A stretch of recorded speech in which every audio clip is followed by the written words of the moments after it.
Hello and welcome to another Fantasy Premier League video. My name is Steve and today we're looking at the fixture cancellations for game week 8.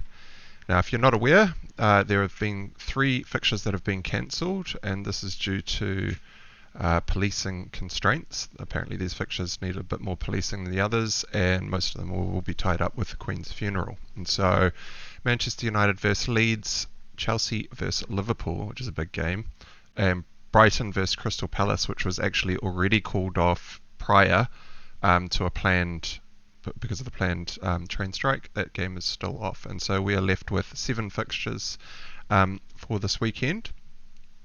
So, as I said, the big one here is probably the Chelsea versus Liverpool game. A lot of people out there will probably have some combination of Salah, Trent, Robertson and or Diaz, as well as the likes of James and Cucurella from Chelsea, maybe a Mason Mount or potentially a Sterling or 2 out there. But with this game called off, it automatically probably pops 3 to 4 players out of your starting 11 that won't have fixtures. And so we have a couple of options as to what we could do. One option that is on the table is the free hit. And I would say straight away that that's probably not the best use of your free hit and you should avoid using that at all costs. The reason for that is I typically like to use free hits when the double game weeks are being played. And the reason for that is you get a bit more notice about when the double game weeks are going to fall. You also get a bit more notice about when the blank game weeks are going to fall. And so I try to plan my team to have a few playing players through the blanks and then use the free hit to maximize on the doubles, because if you get a full team of 11 out for one game week that all have a double fixture, it is going to far outscore anything that you can do this week using your free hit to try and manage your team through a smaller set of fixtures last minute. So yeah, just keep that free hit until later in the season if you can. Now, the other options are to either wildcard in game week 8 or to field a team with less than 11 players or to start taking hits. Now for me, I had already planned in the wildcard for game week 9. And I was planning to dead end with some aggressive transfers across last week and this game week. Now, that strategy is still viable. I can still look to dead end my team and wildcard next week. And so I thought I'd take a quick look at the advantages and disadvantages of either wildcarding this week or wildcarding next week. Now, for me, because I didn't make any transfers last week, I have 2 free transfers to use this week. And so if I did choose to wildcard right now, I would automatically burn a transfer because I've got 2 built up. And additionally, on top of that, when you are considering the calculation for a hit this week, if you are taking out a player that does not have a fixture, they cannot score any points, then if you transfer them out for a 4-point hit to a player that does have a fixture, and that player will at least, is a nailed on player that's going to play probably in 90 minutes, that player, unless they get a yellow card, is going to get 2 points, right, for playing that fixture. So your old player that doesn't have a fixture scores 0, and your new player will probably at least score 2 points or more, right? And so the 4-point hit actually isn't a 4-point hit, it's actually a -2 in this case, because you automatically get those 2 appearance points back. Now, I wouldn't recommend that you go looking at buying someone like Xhaka from Arsenal or someone that's known to pull in yellow cards when you start calculating this. And also you have to think about defenders. If you're pulling from a weak team and they concede more than 2 goals, they might get a -1 against their score as well. And so that 2-point hit theory doesn't quite play through. That'd be more a 3-point hit instead. So to wildcard, if I don't wildcard this week, so assuming that I don't, any hit that I take is worth 2 points, but that has to be repaid in this game week. This is not a hit that can be repaid over multiple game weeks because I would be wildcarding next week in game week 9. Therefore, the 2-point hit that I do take has to pay back in this week. So there is a bit of added risk there. But also, if I do choose to play game week 8 and I've got my 2 free transfers, there are a couple of fixtures, immediate fixtures, that actually look quite tasty. And that is Spurs playing Leicester at home and West Ham playing Everton away. Now, Fulham versus Nottingham Forest is also a good fixture, but I would suspect that anyone that's either wildcarding this week or next week will be looking at Fulham assets, and so it really makes no difference in terms of immediate. Well, it makes no difference in the sense that you're either going to say wildcard in Mitrovic in game week 8, or you're going to wildcard Mitrovic in game week 9, and the only risk there is missing out on Mitrovic's points for game week 8 against a very weak team in Nottingham Forest. And you also have to add onto the top of that there will be a lot of managers out there that will wildcard in game week 8 this week. And so most of those teams that do wildcard will probably wildcard in Mitrovic. So there's also an EO consideration here. But I bring up the point of Spurs and West Ham simply because you probably only want these players for 1 week. West Ham haven't been playing amazingly well, and actually the player that I'm looking at Spurs hasn't been playing immediately well, but it's because they've got 2 very good fixtures. Leicester have been very poor in defence, and so have Everton, and Everton also have the additional issue with their number 1, Jordan Pickford, has also become injured last game week and was looking like he was going to be injured for 3 to 4 weeks. So he will be back well after the international break. So an already struggling Everton with a second string goalkeeper playing for them as well could prove fruitful for the West Ham assets, and you may not want to have those West Ham assets long term. So if you do wildcard in game week 8, I suspect you probably won't have any Tottenham assets in there, or probably West Ham assets either, and so you may be missing out on potentially a couple of big hauls there. So teams that don't wildcard this week can jump on, say, what I'm looking at, for example, is my plan is to wildcard in game week 9 at the moment, and I'll just show you why. The main reason is that Arsenal and Brentford game is still on. There was talk that the London fixtures were all going to be called off, and that would have left me also with Jesus, Martinelli, Henry, and Raya all without a fixture this week. So that would have been another 4, and then I would have been much more considering the wildcard this week. But because I've only got Pascal, Gross, Salah, and Diaz out, obviously my bench is wrecked, but in terms of my starting 11, I could, and 2 free transfers, I could potentially transfer all 3 of those guys out for a hit that's actually effectively only a 2-point hit rather than a 4-point hit, and I can play with those West Ham and Tottenham assets for this week before I use my wildcard in game week 9 to wildcard them straight back out of the team again. And so the types of things that I'll be looking at over the next couple of days before I make my decisions on those transfers will be, what would a wildcard game week 8 team look like, and how many points are they roughly going to score? What does my team look like it's roughly going to score, including a couple of aggressive transfers? And should I be seriously worried about any players that I cannot get hold of this week? This would be the Mitrovic situation.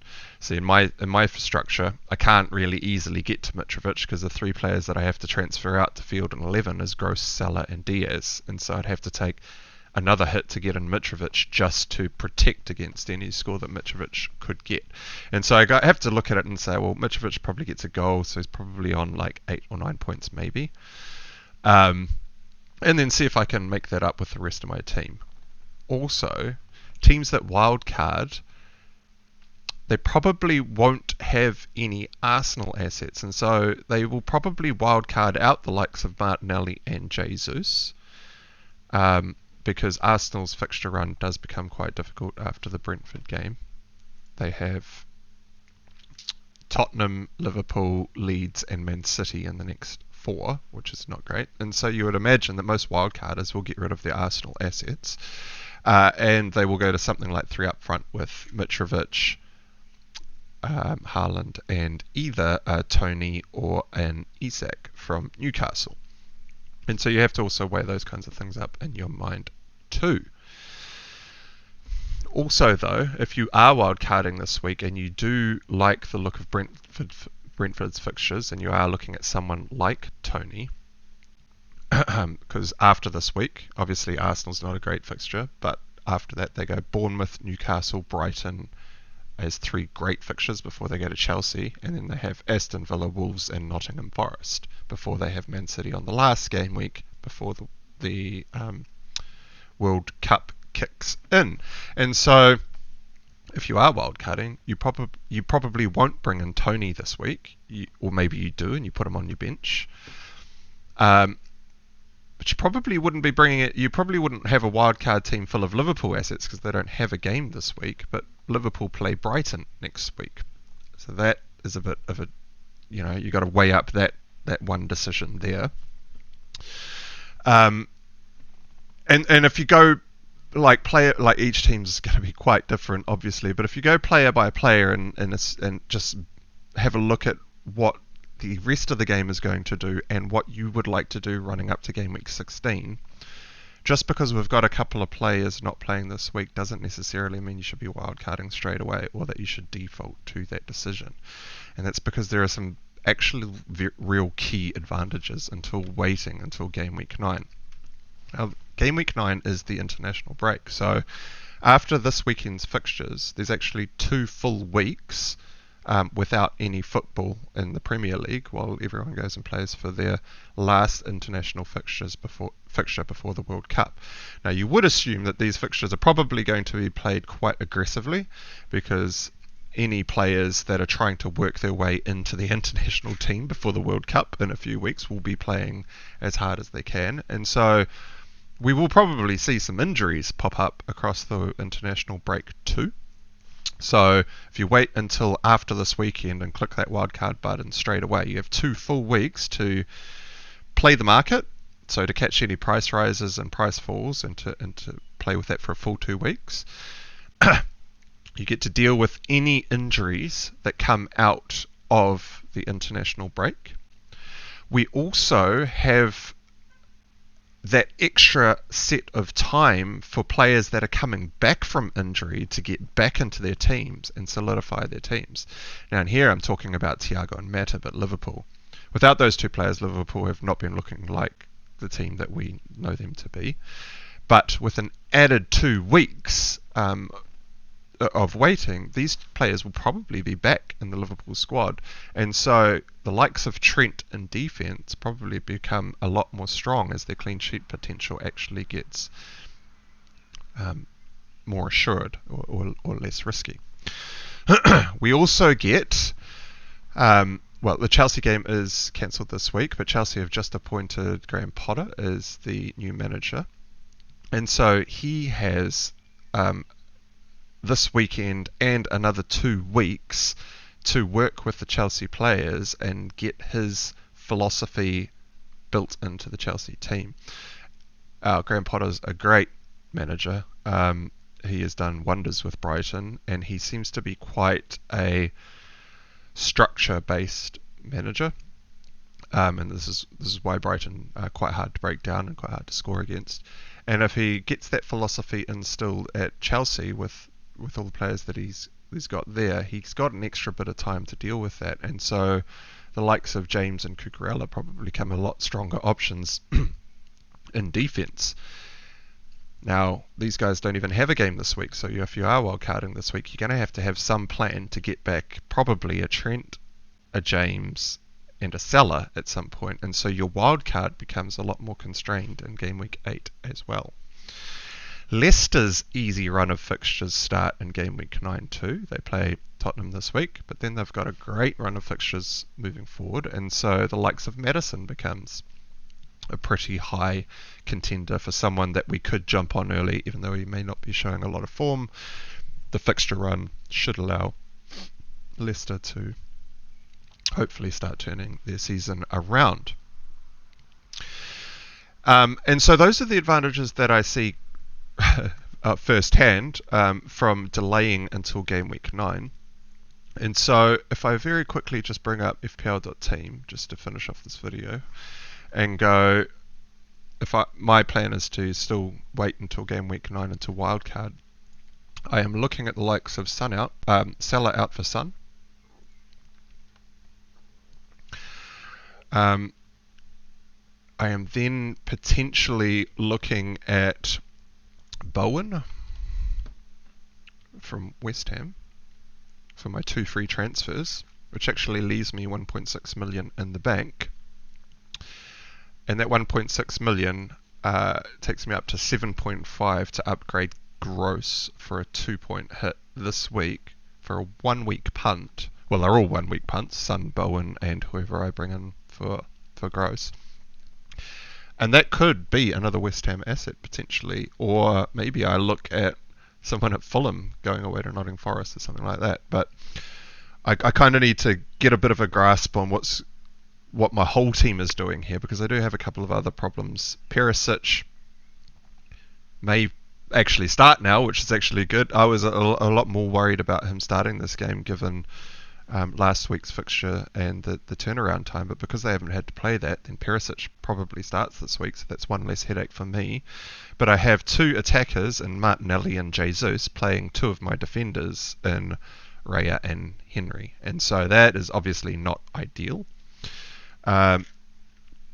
So I have to think about what likely score is this whole team going to get, and how will that compare to what all the other managers out there are doing. Now, obviously, a lot of managers out there have already used their wildcard, and so they don't even have that available to them. Those teams will all be taking hits, and so there's also that consideration to take as well. And that's it. That's basically everything I came up with at very short notice. I was actually assuming a whole bunch of other games were going to be cancelled, like the Brentford game, for example, and had a whole bunch of other notes planned. But it looks like we've got more football to look forward to than what we had thought yesterday or a couple of days ago, and so that's all good news for us.